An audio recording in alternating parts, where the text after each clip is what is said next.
네, 작년 4월에 목사고시를 칠 때 10분 자유 설교 과제가 있었습니다.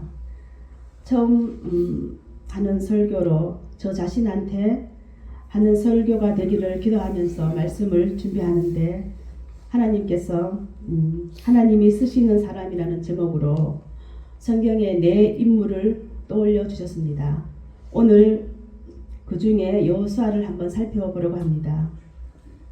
1월 1일 신년 집회 때 박재현 목사님께서 여호수아서로 내가 너희에게 주었노니 말씀도 있었지만 지금의 시대와 교회의 세대 교체의 전환점에 있는 우리에게 꼭 필요한 말씀으로 다시 한번 새기는 시간이 되기를 바랍니다. 여호수아는 요셉의 장남 에브라임 지파 출신입니다. 본래 이름은 호세아였으나 모세가 여호수아로 개명하였습니다. 호세아 이름도 구원하다는 뜻이 있지만 일반적 구원을 말하며 여호수아의 이름은 여호와는 구원이시다의 의미가 있습니다. 또 여호수아를 줄임말이 예수아로 여호수아와 예수님의 이름은 같은 것이며 구원의 같은 이름이나 구원의 깊이와 범위는 완전히 다릅니다. 여호수아는 전쟁을 통해서 백성을 약속의 땅으로 인도했지만 예수님은 십자가를 통해서 백성을 죄에서 구원하셨고 영원한 하나님 나라로 인도하셨습니다. 여호수아는 모세 이후 구원을 완성하는 지도자로 그리스도를 미리 보여주는 예표적 의미가 있습니다. 예수님께서 여호수아의 사역을 완성하고 성취하신 것입니다. 출애굽의 위대한 지도자 모세가 죽었습니다. 이스라엘은 약속의 땅 문 앞에 서 있지만 내부는 불안하고 외부는 강력한 적들로 둘러싸여 있었습니다. 이 결정적인 시점에 하나님이 선택하신 사람이 바로 여호수아입니다. 그는 모세처럼 기적을 행한 지도자도 아니었고 아론처럼 제사장도 아니었으며 갈렙처럼 강한 카리스마의 연설가도 아니었습니다. 그런데 하나님은 왜 여호수아를 쓰셨을까요? 첫째, 여호수아는 하나님의 임재에 머무는 사람이었습니다. 오늘 본문 말씀 33장 11절 후반부를 보면은 모세는 진으로 돌아오되 그 수종자 눈의 아들 여호수아는 회막을 떠나지 아니하니라 말씀합니다. 모세는 회막에서 하나님과 대면한 후 백성에게로 돌아갔습니다. 그러나 여호수아는 홀로 남았습니다. 지도자가 있을 때뿐 아니라 아무도 보지 않을 때에도 명령이 없어도 그는 하나님의 임재 곁에 머무는 사람이었습니다. 사랑하는 성도 여러분, 하나님은 일 잘하는 사람보다 함께 있고 싶은 사람을 사용하십니다.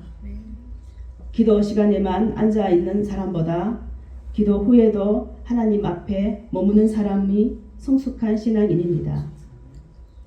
여호수아는 왜 회막을 떠나지 않았을까요? 여호수아는 사역보다 하나님의 임재를 사랑하였습니다. 하나님이 어떤 분이신지, 하나님의 침묵이 어떤 무게인지, 하나님 안에 거하는 것이 무엇인지 하나님 알기를 사모한 사람입니다. 이것은 책으로 배우지 못합니다. 머무는 사람만이 아는 영성입니다. 시편 46편 10절을 보면 여호와 앞에 잠잠하라는 말씀이 있습니다.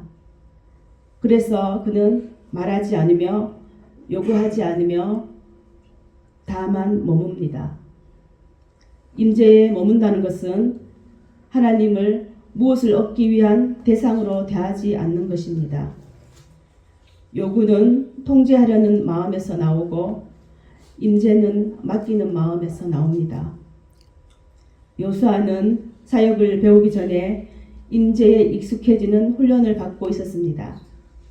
중요한 것은 얼마나 오래 있었는가가 아니라 마음이 어디에 있었는가입니다. 기도를 얼마나 오래 했나가 아니라 하나님의 마음을 얼마나 품었나입니다.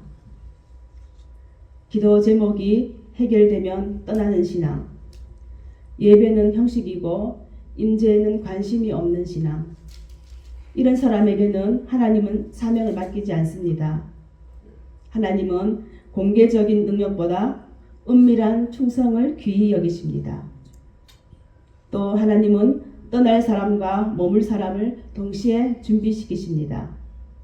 모세는 사명을 위해 회막을 떠났기에 백성이 길을 잃지 않았고, 여호수아는 사명을 받기 위해 회막에 머물렀기에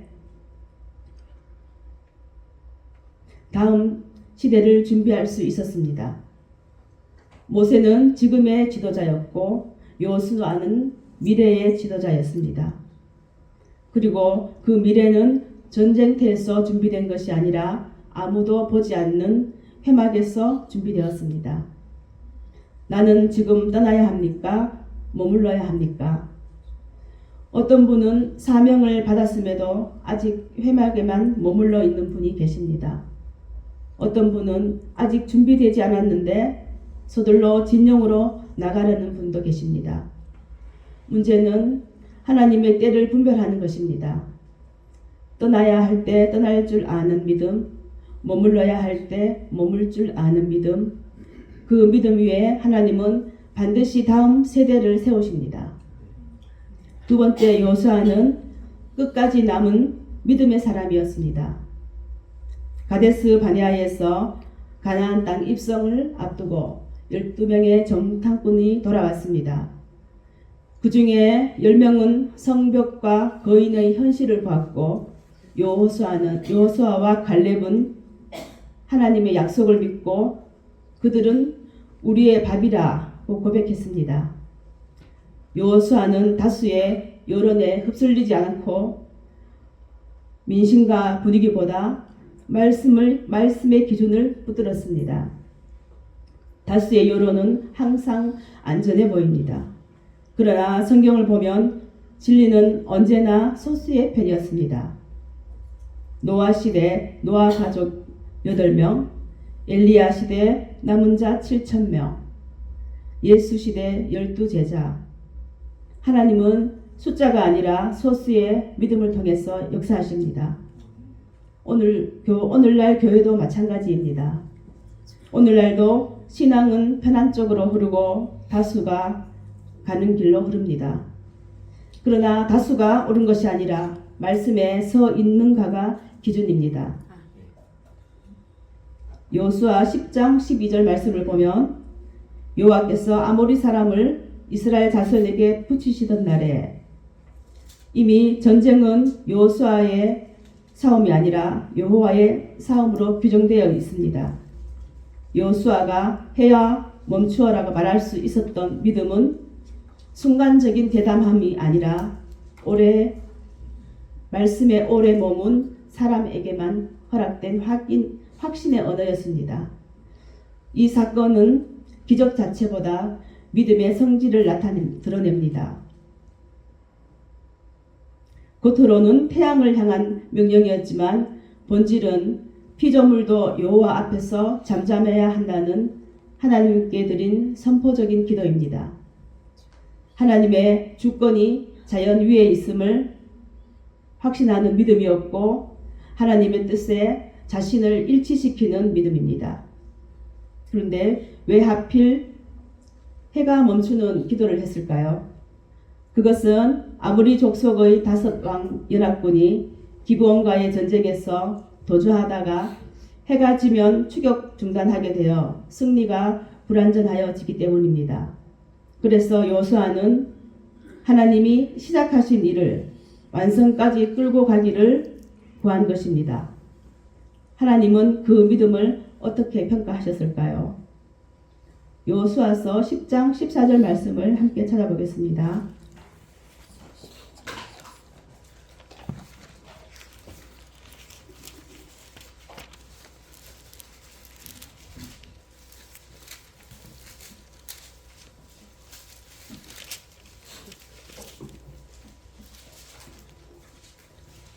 여호수아서 10장 14절 말씀 제가 봉독하겠습니다. 여호와께서 사람의 목소리를 들으신 이 같은 날은 전에도 없었고 후에도 없었나니 이는 여호와께서 이스라엘을 위하여 사우셨음이니라. 아멘. 성경은 말합니다. 여호수아가 위대해서가 아니라 하나님이 기뻐 들으셨기 때문에 일어난 일입니다. 여호수아의 믿음은 해를 멈추게 할 만큼 큰 믿음이 아니라 하나님의 뜻 앞에 멈추지 않는 믿음입니다. 우리는 하나님의 뜻이 분명할 때도 너무 빨리 멈추지는 않습니까? 하나님이 시작하신 일을 끝까지 붙들고 기도하는 담대함이 우리에게 있기를 소망합니다. 셋째, 여호수아는 순종으로 훈련된 사람이었습니다. 여호수아는 처음부터 지도자가 아니었습니다. 그는 모세의 수종자고 조력자였습니다. 명령을 받는 위치, 늘 2인자, 그림자 같은 존재로 앞에 서기보다는 뒤에 서는 시간, 말하기보다는 듣는 시간이 많았습니다. 그러나 그는 불평하지 않았습니다. 왜 나는 앞에 서지 못합니까? 왜 내 이름은 드러나지 않습니까? 이런 기록은 없습니다. 그는 순종으로 리더십을 배운 사람입니다. 하나님 나라에서는 먼저 순종한 사람이 나중에 다스리게 됩니다. 작은 일에 충성한 자, 보이지 않는 자리에서 충실한 자, 명령을 잘 따르는 자, 혹시 지금 내가 드러나지 않는 자리, 인정받지 못하는 자리, 기다리는 자리에 있다면 그 자리가 바로 하나님이 사람을 빚는 자리입니다. 하나님은 갑자기 높이 서지 않으십니다. 오래 낮추어진 준비된 사람을 들어서십니다. 에브라임 출신 여호수아는 율법의 말씀을 받아 삶에서 순종으로 실행한 현장형 지도자입니다. 여호수아의 전쟁은 전략 싸움이 아니라 순종 싸움으로 여리고 전투는 침묵의 순종 훈련이었습니다. 성을 돌되 말하지 말라, 외치지 말라, 7째 날까지 기다리라. 이것은 전쟁 전략이 아니라 신앙 테스트였습니다. 마지막 날 너희는 큰 소리로 외치라. 그리하면 성벽이 무너질 것이라. 말씀을 끝까지 지켰을 때 순종이 기적을 낳았습니다. 또 기본 사건은 언약을 지킨 순종입니다. 기본 사람들은 속임수를 썼지만 여호수아는 맹세를 깨지 않았습니다. 여호와를 가리켜 맹세하였은즉 그들을 건드리지 못하리라. 손해를 감수하면서도 하나님 앞에서 한 약속을 지켰습니다. 네 번째로 여호수아는 말씀을 붙든 사람이었습니다. 여호수아 1장 8절을 보면 이 율법책을 내 입에서 떠나지 말게 하며 주야로 묵상하여 그 안에 기록된 대로 다 지켜 행하라 말씀합니다. 하나님이 여호수아에게 가장 먼저 주신 명령은 전쟁 전략도 군사훈련도 외교 정책도 아니며 말씀 묵상이었습니다. 여호수아의 승리는 칼의 승리가 아니라 말씀 순종의 승리였습니다. 여리고 성도 전술로 무너진 것이 아니라 말씀대로 순종함으로 무너졌습니다. 또 아이성 패배 후에 여호수아는 먼저 말씀으로 돌아옵니다. 여호수아 7장 6절을 보면 여호와의 궤 앞에 땅에서 엎드려 저물도록 있다가 말씀이 나옵니다. 전략 수정이 먼저가 아니라 말씀 앞에 엎드림이 먼저였습니다. 그러자 여호와께 뽑혀 아간의 죄가 드러났고 말씀대로 그와 그의 모든 소유를 불살랐습니다. 에발산에서도 언약 갱신하며 말씀을 붙들었습니다. 율법을 돌에 기록하고 백성 앞에 낭독하고 정복 중간에 멈춰서서 말씀 예배를 회복합니다. 전쟁의 흐름보다 말씀의 흐름을 우선시한 것입니다. 여호수아의 마지막 고백도 말씀을 말합니다. 여호수아서 23장 6절을 보면 그러므로 너희는 크게 힘써 모세의 율법책에 기록된 것을 다 지켜 행하라. 죽음을 앞둔 유언에서도 그는 전투 경험이 아니라 말씀 순종을 남깁니다. 여호수아의 능력은 칼에 있지 않고 그의 형통은 말씀에서 떠나지 않음에 있었습니다. 오늘 우리 삶의 여러 종류의 여리고 성도 다른 방법이 아닌 말씀 앞에 무릎 꿇을 때 무너질 것입니다. 마지막으로 여호수아는 끝까지 완주하는 사람입니다. 여호수아서 24장 14절 말씀을 함께 보겠습니다. 여호수아서 24장 말씀입니다.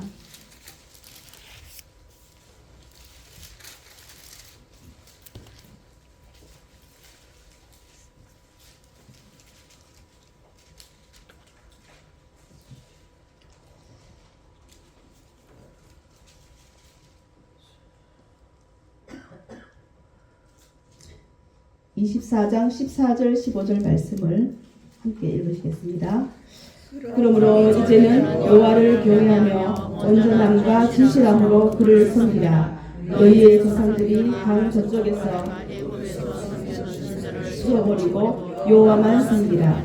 만일 여호와를 섬기는 것이 너희에게 좋게 여기거든 너희 조상들이 강 저쪽에서 섬기던 신들이든지 또는 너희가 거주하는 땅에 있는 아모리 족속의 신들이든지 너희가 섬길 자를 오늘 택하라. 오직 나와 내 집은 여호와를 섬기겠노라 하니. 여호수아 24장은 여호수아가 110세 죽음을 앞두고 한 마지막 고별 설교입니다. 놀랍게도 그는 축복보다 먼저 결단을 요구합니다. 그러므로 이제는 여호와를 경외하며 온전함과 진실함으로 섬기라. 그리고 유명한 고백이 나옵니다. 오직 나와 내 집은 여호와를 섬기겠노라. 이 말은 낭만적인 신앙 고백이 아닙니다. 마지막까지 우상과 타협하지 않고 다음 세대를 향해 결단을 촉구합니다. 가나안 문화와 혼합하지 말라. 우상을 버리라. 오늘 누구를 섬길지 택하라. 하나님이 쓰시는 사람은 사람을 편하게 하기보다 결단하게 만듭니다. 다수가 타협해도 나는 남은 자로 서겠다는 선언입니다. 요한계시록은 마지막 때 성도를 이렇게 부릅니다. 이기는 자에게는 이김은 한 번의 승리가 아니라 끝까지 충성하는 삶입니다. 여호수아의 정복은 단번에 끝난 전쟁이 아니라 평생 지속된 순종이었습니다. 여호수아의 위대함은 마지막에 있습니다. 하나님은 잘 시작한 사람보다 끝까지 가는 사람을 사용하십니다. 여호수아서 24장 19절 말씀을 함께 보겠습니다. 제가 낭독하겠습니다. 여호수아가 백성에게 이르되 너희가 여호와를 능히 섬기지 못할 것은 그는 거룩하신 하나님이시요 질투하시는 하나님이시니 너희의 잘못과 죄들을 사하지 아니할 것임이라. 아멘. 여호와를 능히 섬기지 못한다는 원어의 의미는 너희 힘으로는 불가능하다, 감당할 수 없다는 의미입니다. 의지 부족이 아니라 존재의 문제, 본성의 문제를 말합니다. 왜 섬길 수 없다고 말했습니까? 첫째, 하나님은 거룩하시기 때문입니다. 거룩은 악과 분리되는 것이며 타협하지 않는 것입니다. 그런데 이스라엘은 여호와 신앙에다가 우상을 더한 혼합 신앙에 익숙했습니다. 하나님은 겸용 섬김을 받지 않으십니다. 둘째로 하나님은 질투하는 하나님이라 섬길 수 없다고 했습니다. 절반의 헌신과 형식적인 순종은 언약 파기로 보는 것입니다. 그리고 죄를 가볍게 여기기 때문에 하나님을 섬길 수 없다고 합니다. 너희의 범죄와 죄들을 사하지 아니하실 것임이라는 말은 회개 없는 죄, 가벼운 신앙을 경고합니다.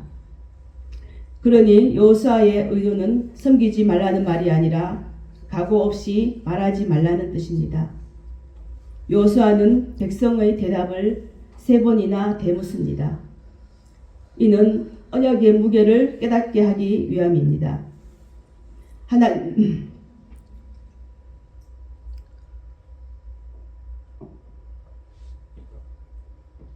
하나님을 섬기겠다는 말은 쉽지만 거룩하신 하나님을 섬기는 것은 인간의 능력으로는 불가능합니다.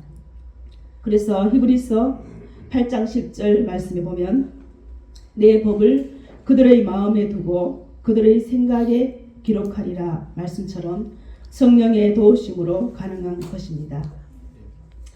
이제 말씀을 마무리하려 합니다. 여호수아서 5장에 보면 여리고 앞에서 여호수아는 묻습니다. 당신은 우리 편입니까? 아니라 나는 여호와의 군대 대장이다. 그러자 여호수아는 얼굴을 땅에 대고 절하며 종에게 말씀하라고 합니다. 하나님이 여호수아를 쓰신 이유는 하나입니다. 그가 완벽해서가 아니라 하나님 편에 서 있었기 때문입니다. 예수님은 이렇게 말씀하셨습니다. 인자가 올 때에 믿음을 보겠느냐? 마지막 때의 위기는 믿음의 변질, 더 정확히 말하면 순종의 상실입니다. 오늘 우리는 모세 이후의 사람, 기적의 시대가 아니라 성취의 시대를 살았던 사람 여호수아의 영성을 보았습니다. 광야 신앙을 끝내고 가나안 신앙으로 들어가는 영성입니다. 광야에서는 만나가 자동으로 내려왔고 물이 반석에서 나왔으며 책임보다 불평이 많았습니다. 그러나 가나안에서는 싸워야 했고 선택해야 했고 순종의 결과를 책임져야 했습니다. 마지막 때 하나님이 쓰시는 사람은 모세처럼 기적을 일으키는 사람이 아니라 여호수아처럼 말씀을 끝까지 지키는 사람입니다. 여호수아는 특별한 능력을 가진 사람이 아니었습니다. 그러나 그는 하나님이 함께 하실 수 있는 사람이었습니다. 오래 섬길 줄 알았고 임재를 떠나지 않았고 다수보다 말씀을 택했고 계산보다 순종을 택했으며 끝까지 하나님 편에 서 있었습니다. 우리도 여호수아처럼 말씀을 붙들고 순종하여 끝까지 하나님의 편에 서는 하나님께 쓰임받는 자가 되기를 소망합니다. 아멘. 기도하겠습니다.